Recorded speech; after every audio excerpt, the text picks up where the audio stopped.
Good afternoon, Wayside family, YouTube viewers. This is Pastor Scott again with the series on sacrifice. This is lesson 7. We're looking at the laws of sacrifices as found in Leviticus chapters 1 through 5.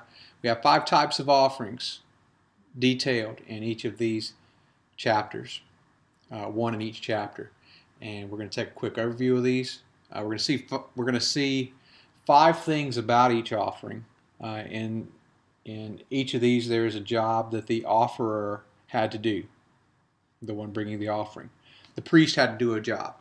The priest also received a portion of most of these offerings. We will see what that portion was. As we know, the priest didn't work a second job. Their entire duty was to minister in the tabernacle and later the temple, and that was their duty, their full-time duty. We'll see the portion of the offering that God received. We'll see the portion of the offering that the offerer received back, as is the case in one of the types of offerings. We'll see the application to the believer and how we can use this in our lives and see how it applies to us. And then we also see each of these offerings as a type of Christ. So we'll get right to the 5 types. First type is the burnt offering. We see the burnt offering offered most notably in Genesis chapter 22, when Abraham was to bring Isaac and to offer him for a burnt offering, or at least that was what Abraham thought the plan was, but God was simply testing him. First thing we're going to see about the burnt offering, the offerer's work was to identify with his offering. He would place his hands on the head of the animal. In many cases, this referred to a transfer of sin, but the first 3 types of offerings we're going to look at, the burnt offering, the meat offering, and the peace offering, were not offered in conjunction with sin. So the individual who is offering the burnt offering would apply his hands to the head of the animal. The priest's work was then to sprinkle the blood of the animal in the various places that's required in the tabernacle, and he was to burn the offering. Of course, the animal's throat would be slit. In most of these cases, we're talking about a sheep. In some cases, there could be goats. For those who are poor, they might be able to offer turtle doves as an option. But the animals would be drained of blood. The blood would be sprinkled. The animal would be burned. In the burnt offering, the entire animal was burned. So God's portion of the burnt offering was everything. And of course, there wouldn't be anything left for the priest, and the offerer would not receive anything back. The application to us is that this deals with the consecration of the believer. Romans 12:1 and 2 is our memory verse, or our memory passage for this coming week. Consecration is a word that sounds very big, but when you take a look at right at the center part, the spelling is not exact because we're dealing with translation of words, but when you see right in the middle, look for the word sacred. Again, you're going to have to juxtapose some letters. But to consecrate means to make something sacred, to make something set apart, holy, designed for a specific use.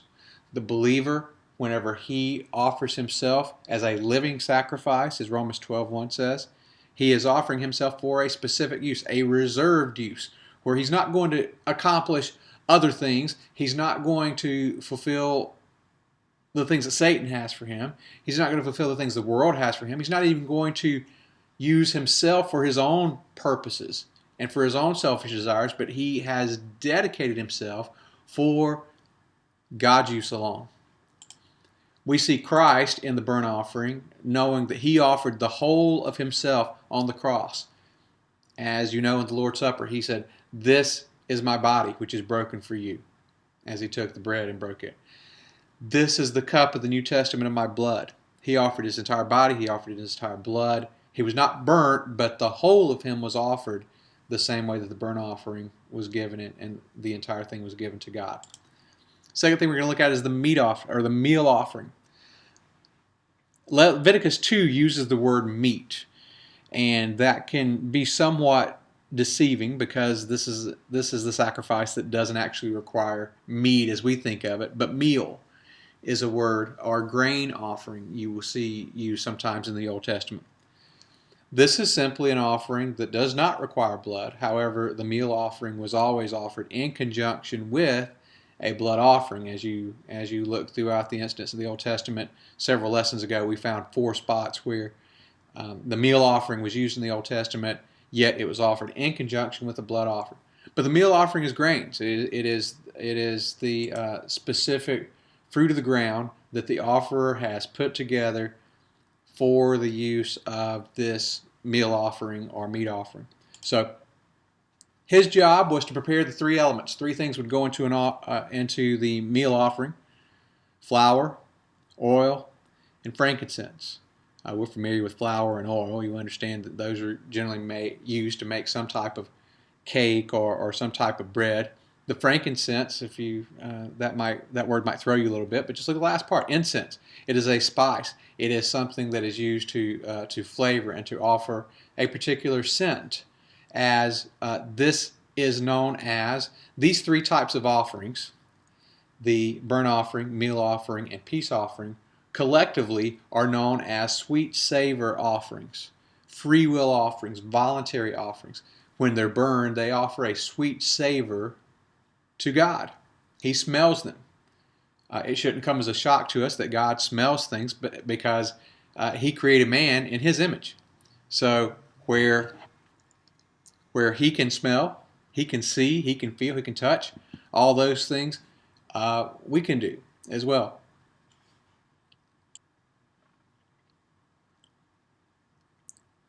So we look at now the priest work in offering the meal offering. His job was to burn a portion of it as a memorial. We'll talk about the specific portion in a second. All this again can be found in Leviticus chapter number 2. He would burn part of this as a memorial, and all that the part that he would burn would be simply a handful of these items. The items may come in raw form. They might come already as a prepared cake, but God's portion would be a handful. The priest would receive everything but the handful. In this case, there's nothing left for the offerer to receive. The application of the meal offering is a consecration of our gifts. While the burnt offering was a consecration of ourselves, presenting ourselves as a living sacrifice, a consecration of our gifts is the application here. And this indicates that we give not only the things, who we are to God, but the things that we can do.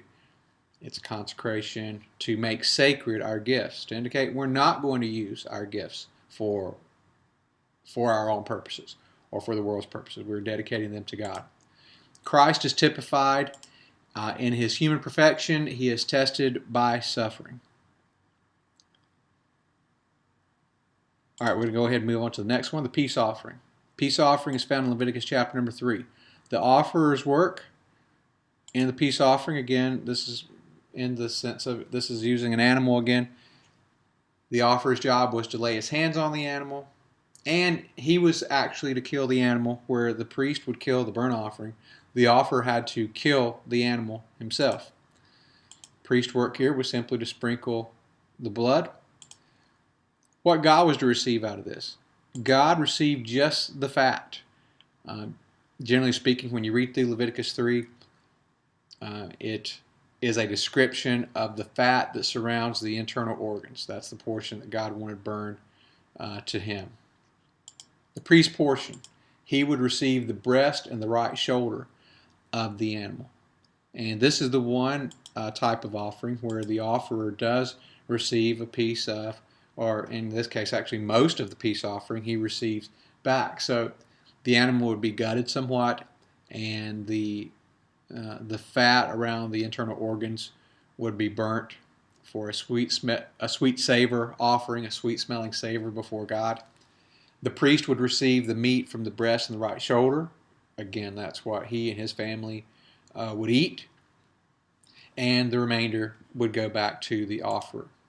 Peace offering, our application. It is, there's an offering made by which we have peace and fellowship with God. We are reconciled to God through the sacrifice of His Son.